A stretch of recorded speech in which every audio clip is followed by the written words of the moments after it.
I've helped generate over $9 million throughout my entire career as an appointment setter and setter manager. I've scaled one offer from $170,000 to $851,000 in just 4 months. I've trained setters who came in with a complete zero experience who went on to make $10, $15, even $20,000 commission months. And in 2026, there are more people getting to the space than ever before, which means the competition is getting serious. The setters that are crushing it right now are doing 6 things that no one is teaching. This video covers all 6 of them, and the first one is something that almost every single setter I've worked with and interviewed is getting wrong. Setters and setting teams are trained to ask a question, get a surface level answer, and then move on to the next question, and then you move on to the next call. They ask questions like, how long have you been trying to make this work? What have you tried? What's holding you back? The problem is you find out what the person wants, but you never find out why they want it. The why is what makes someone show up to the call and buy. When I came in and managed the setting team that was doing $170,000 a month, this is the first thing that I saw. Everyone was going wide, question after question, no depth, no urgency, and a show rate sitting at 61%. I stopped the team from doing that, got them to stay on one thing and go super deep on that. And 4 months later, the offer was sitting at $851,000 a month. If the lead says that they've been trying to figure this out for months, you stay there. What have you tried? How long have you been feeling this way for? What have you lost because you haven't been able to figure this out yet? What happened if you weren't able to figure this out for another few months? One answer to those questions is worth 10 surface level ones. So here's a visual representation of what I mean. So going deep and not wide. This is what typical setters ask in these questions. Oh, what made you fill out the form, right? Another surface level question. Are you new to trading or experienced if you're selling trading, right? This is very surface level and it gets you absolutely nowhere, okay?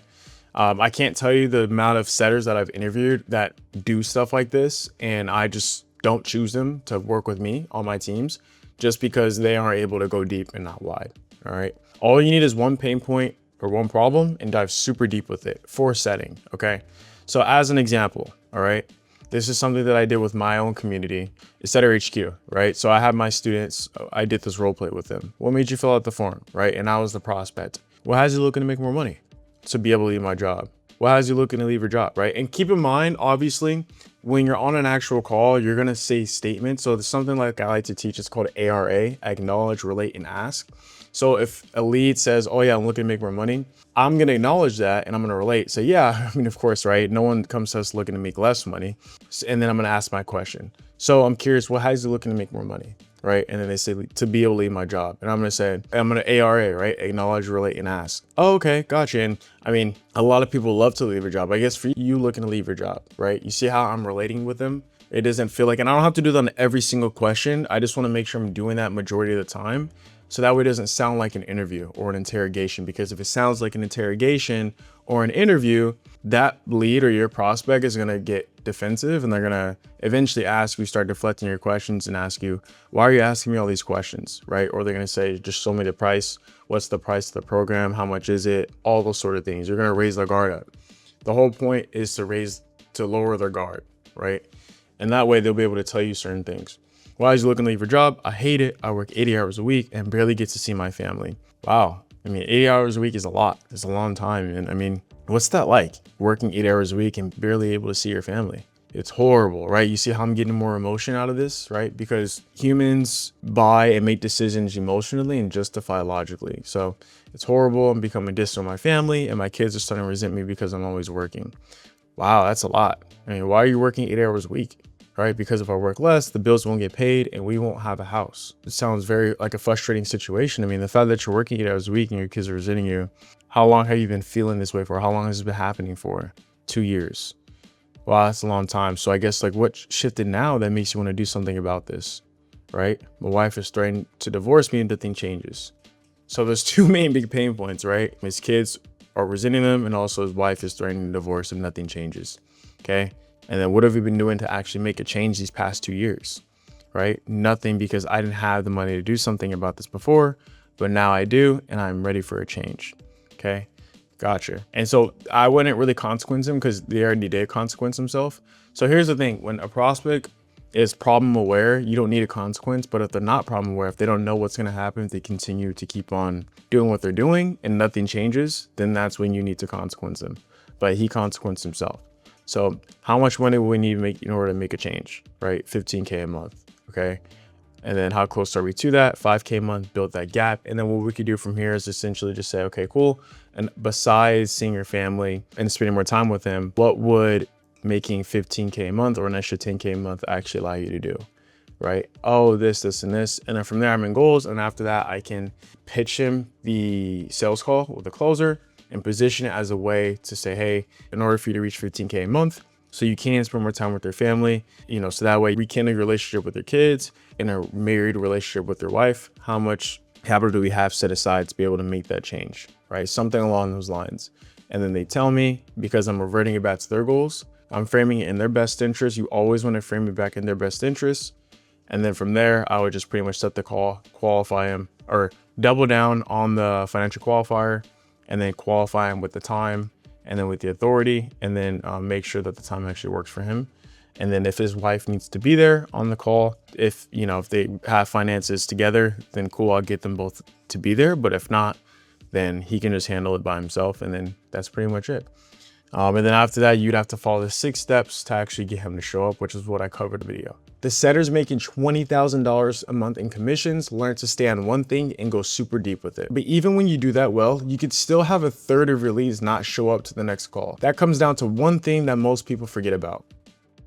When you book a lead who can't afford the program, your closer spends 45 minutes to 1 hour on the call with him and walks away with absolutely nothing. After that happens enough times, your closer stops trusting your sets and they don't want any more sets from you. And when a closer stops trusting your sets, you don't have a job for long. Don't skip the part of the conversation where you're talking about money and you're financially qualifying them just because it feels uncomfortable. And even the ones who do bring it up usually ask it in the wrong way. Asking someone if they have $10,000 straight off the bat makes the lead feel super uncomfortable and that you're only after their money. They shut down, the call goes sideways after that, and you lost all trust with that lead. The way it works sounds just like this. So just so I can point you in the right direction so you actually can make this $20,000 months to support your family. When you mentioned you had $5,000 to $6,000 set aside, is that something that we have liquid at the moment, or is that somewhere where you need to come up with? So just so I can point you in the right direction so you can actually make those $20,000 months to support your family and leave your job. When you mentioned you had $5,000 to $6,000 set aside, is that something that we have liquid at this moment, or is this something that's tied up somewhere or that you're waiting to get within a couple weeks? And by the way, I'm not asking for this now. You are asking the same question, but now it sounds like you're actually trying to help them because I'm framing it in their best interest. When you frame it in someone's best interest, they genuinely feel like you're there to help them succeed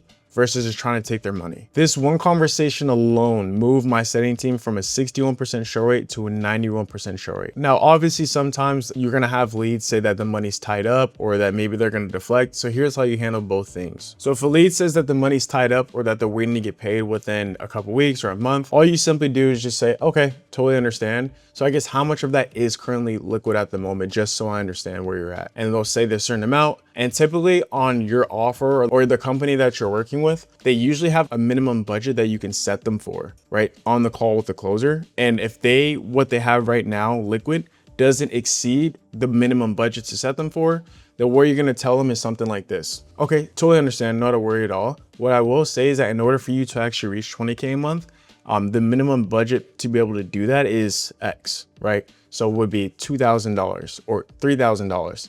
So with that being said, right, I know you mentioned you're gonna get the rest of the funds in a couple weeks. So what I can do is I can send you over some free resources, even some testimonials that were similar in your situation. So that way, in the meantime, you can go through those. And then once it does come around 2 weeks, I'll check back in with you to see where you're at.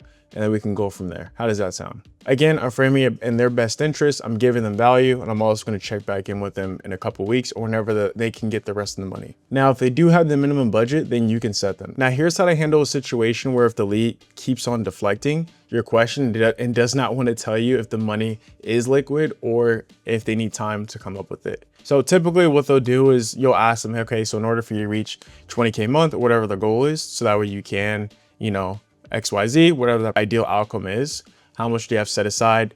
They say, oh yeah, I mean, I don't really know. I need to see what you're offering first, right? Then sometimes what I would say is, yeah, I mean, it really just depends, right? Because we have offers as low as, $1,000 all the way up to $20,000. So I guess with that being said, right? So that way I can point you in the right direction, because it wouldn't make sense for me to give you a price if you don't have the budget for it. It's kind of looking at a house, but you're not having the budget for that, right? The house is out of your range. So I guess with that being said, where do you stand? Like, where are you at, just so I know? So if they still deflect after that, what you can do is you can drop the ranges of your prices of the program. So you typically want to take the highest program and the lowest program. What I typically do is, let's say my highest program is $12,000. I'll usually say it's $14,000. So that way, once they hop on the call, like 12,000 doesn't seem as bad as 14, right? It's called price anchoring. So what I'll do is I'll usually take the lowest tier versus the highest tier and just say the range. So yeah, our program range is anywhere between $1,000 to $14,000. I guess for you, like, or would you say you're more the lower end, the middle end, or the higher end? They say, oh, the middle end. Okay, cool. And just so I understand, like, what is middle? Like, what does that mean? Or what does that look like, right? I'm gonna dive deeper on what they mean. Oh, well, middle means like 6,000 to 8,000, right? Okay, gotcha. And I guess with that being said, is that something that's liquid currently, or is this something that we need time to come up with, right? And then I just go through the whole framework again of tying them down to see if they have the money liquid at this current moment. Real quick, my free school community has weekly coaching calls from me every single week. If you're serious about leveling up your skill set, join now while you're watching. The link is in the description. By the time the video is over, you're gonna wanna start applying what's here, and you'll wanna be in there when you do. Now, financially qualifying leads gets leads on the call, but what gets them to show up is what happens after you hang up. Setters will send a confirmation text to the lead and think the job is done, but it's not even close to being done. 1 in 3 people that book a call don't even show up. That's industry standard. Before I put a system in place, our show rate was at 61%. Once I got them sending this texting sequence, our show rate instantly went up to 91% and stayed there. This sequence after every single booking looks just like this. Confirmation text within 10 minutes of them booking, keep it warm and direct, no pressure. A testimonial that matches their specific situation or at least close to it. If she's a nurse who wants more time to spend with her kids, don't send her an 8-year-old who just graduated high school. You want to match the person. Text and call them a day before to reconfirm the call, and don't just say, hey, I'm calling to confirm your call. You want to say something along the lines of, hey John, this is Aaron with XYZ company. I know that we spoke a couple days ago about how you wanted to make $20,000 a month so that way you can leave your job and spend more time with your family with Amazon FBA. I know that your call is tomorrow at 12 p.m. EST. Just wanted to make sure that if you had any questions prior to actually hopping on that call. They're usually going to say, no, I don't. Or if they do, perfect, you'll write that down. And then after that, you can ask, cool, and were you able to watch that prep video that I sent over to you with the video at the top, the testimonials at the bottom with all our reviews? So what this does is 2 things. 1, I'm indirectly reminding them that their call is tomorrow, and I'm reminding them why they're hopping on the call. And then 2, I'm letting them know, hey, you have to watch the prep call video before you actually hop on the call. And then of course you want to text them or call them the day of, probably like 2 to 3 hours before, if they didn't respond or answer your call the day before the actual sales call. And then lastly, you want to set reminders to remind yourself to do all of these things so that way you don't forget. Most setters will send one message and hope and pray that they show up to the call. The ones at 90% do all of these things every single time because they know that there's a difference between getting someone to actually book on a call and getting someone to actually show up to the call are 2 different things. The reason why you want to send a tailored testimonial to the lead is because if you send something that's actually meant for someone's situation, they're going to say, hey, this person's just like me. If he did this or if she did this, I can do the exact same thing. I'm not even kidding. I literally had a situation like that. One of my offers where I watched her testimonial. She was retired. I was semi-retired. I was like, hey, if she can do it, why can't I? And he literally bought for $7,000. Now with the show rate handled, the next place that setters are losing their sets is within the first 30 seconds of every single call before they have asked a single real question.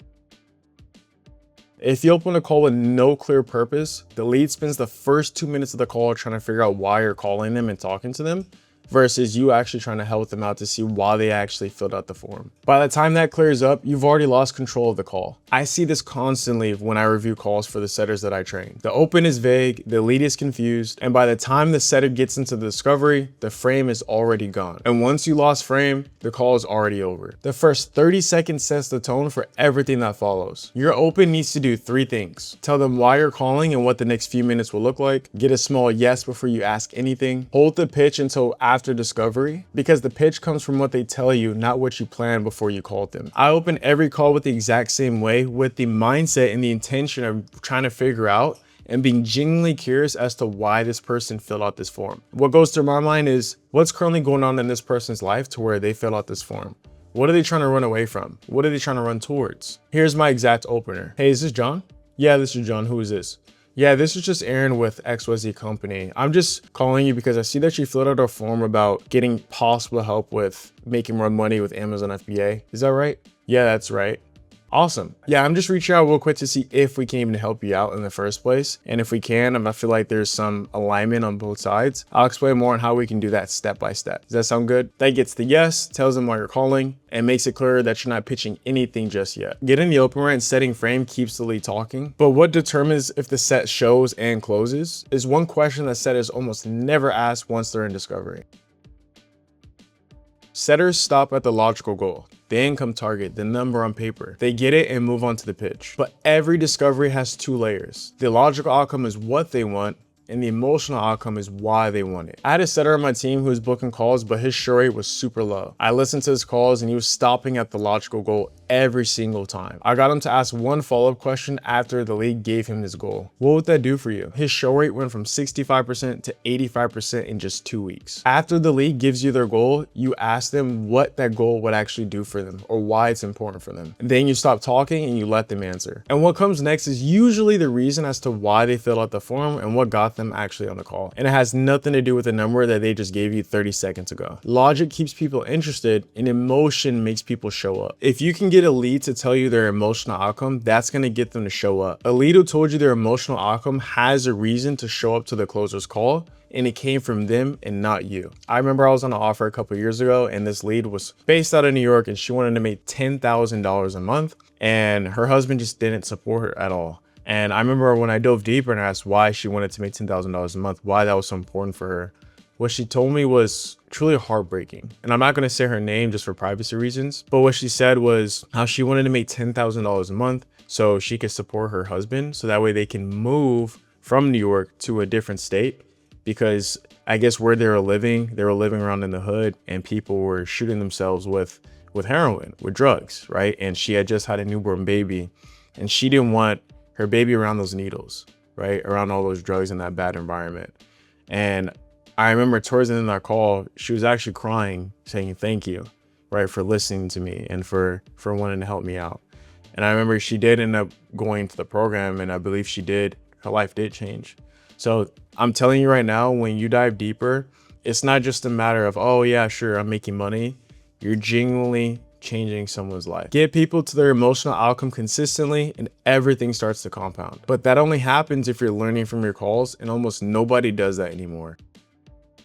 Setters treat volume like the whole job. You dial, set, repeat, and you never look at whether anything is getting better. Volume matters, but volume alone just makes you faster at whatever you're already doing, including the mistakes. When I had my ACL surgery, I was running my team from my bed. I could not be on every call. One of the main reasons why the numbers held up was because I had a call review system in place for my setters. This is when I understood what actually builds income. It's not just putting in the reps. It's putting in the reps, reviewing what happened, asking for help on what you missed, and fixing it the very next day. Remove any one of those and your income stops growing. When you start reviewing your calls, you start noticing things that you missed completely. Words the lead said that were telling you exactly what they needed, but you weren't listening because you were too in your head of thinking what the best next question to ask. The moment you moved on when you should have stayed. The point where you should have gone deeper and didn't. It's the same as watching game tape if you've ever played sports. The next time you play on the court or on the field, everything feels so much slower because you know exactly what to look for. It seems as though you're in third person watching yourself play the game. Do this every single day. Listen back to one call. At every transition, ask yourself what should have been the best next question to ask. Highlight, underline, flag every emotional keyword that you heard but you didn't follow. Rate each section of your discovery on a scale of 1 to 10. Write one sentence on what you're fixing tomorrow. And if you're new, do this every single day without skipping one time. And I can guarantee you, you would get so much better in a way smaller time period. And just being the hardest worker alone in the room does not equate to making the most amount of money. When I had my ACL surgery and I was out for the first week, that month, my income 5x, all because of the systems that I put in place for my setting team to flourish without me actually having to be there. So what makes the most amount of income is actually having proper systems in place, plus being the hardest worker in the room. You now have 6 things that the setters that are making $20,000 commission months are doing that the ones that are stuck at $3,000 are not. The only thing that matters now is if you use them. If you want help building this, my free school community is the second link in the description below, where I run weekly coaching calls in there every single week. If you want to work with me directly, I have an exclusive group called HQ Vault where you get one-on-one coaching from me, group coaching calls for myself and setters that are making 5 figures a month, guaranteed placement onto a setting role, and 24/7 access to me and my coaches. The first link is in the description. If you are serious about making real money in 2026 as a setter, this is where you need to be.